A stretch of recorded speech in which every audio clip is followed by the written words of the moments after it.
Prime location, check. Along highway, check. Ready for occupancy, check. Para sa mga naghahanap pa rin ng bahay ngayong 2024, kung gusto nyo single attached, tapos malilipatan nyo agad after nyo masettle yung down payment, baka magustuhan nyo yung bahay na i-feature natin ngayon. Dito lang yan sa Barangay Anabu, Imus, Cavite. 2-story single attached. Lot area, 88 square meters. Floor area, 119 square meters. Sa frontage natin, naka-level yung ating porch. Then may mga naka-ready ng door lights sa entrance. Kasyang-kasya yung mga mahahabang sasakyan sa car garage, gaya ng SUV, van, or pickup. Then meron na din tayong lanay area na naka-sliding glass door. Then sa may dulo is yung ating service area. Then may naka-ready na siyang dirty kitchen. Then dito pa rin pala sa frontage natin, yung katabi ng porch na space. Yung ibang ginawa ng nakatira dito, tinataasan nila yung area na yan. Then ginawa nilang mini veranda. Sa interior naman, napakaluwag at napakaaliwalas ng living area. Well ventilated yung ating living space dahil sa dami at naglalakihang bintana. Then sa living area, merong extra space for them. Pwede mo pa siya lagyan ng sofa bed. Then meron na din siyang built-in na cabinet. Dito pa rin sa ground floor, meron tayong toilet and bath, complete with tiles and fixtures. Then sa tabi ng toilet and bath, meron tayong maid's room. Meron na rin siyang built-in cabinet and meron na din siyang sariling toilet and bath. Maganda yung design ng ating kitchen and meron na rin siyang base and overhead cabinets. U-shaped concrete stairs with wood planks pa second floor. Sa second floor, meron tayong 3 bedrooms, toilet and bath, and balcony sa master's bedroom. Dito sa first bedroom natin, we have casement window, built-in cabinet, and may paabang na siya for window type aircon. Second bedroom naman, same lang kung anong meron dun sa first bedroom na nakita nyo. Ito naman yung toilet and bath dito sa second floor. Complete na din siya with tiles and fixtures. Then meron siyang shower area. Last but definitely not the least is yung ating napakaluwag at maaliwalas na master's bedroom. Kasyang-kasya dito ang king or queen size na bed. Then meron na siyang sariling toilet and bath. Syempre, complete pa rin with tiles and fixtures. Tapos meron na din siyang closet. Then ito naman yung balcony dito sa master's bedroom. Yung kagandahan sa village na to, very exclusive lang siya. 91 units lang yung meron tayo dito. So hindi crowded and hindi congested yung ating village. Tahimik din dito tapos sobrang tight ng security. 3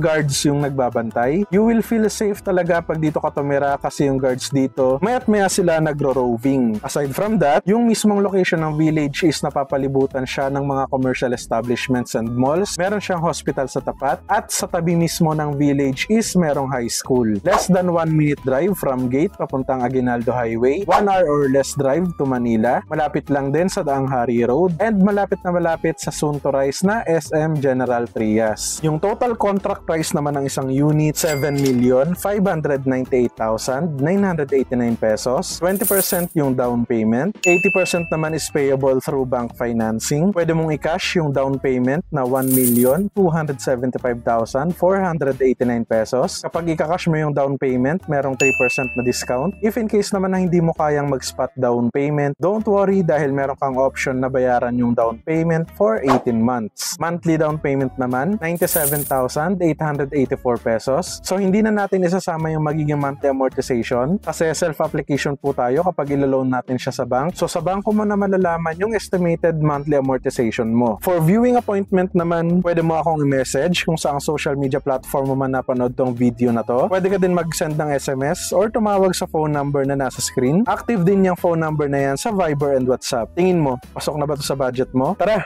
schedule natin yung site viewing mo.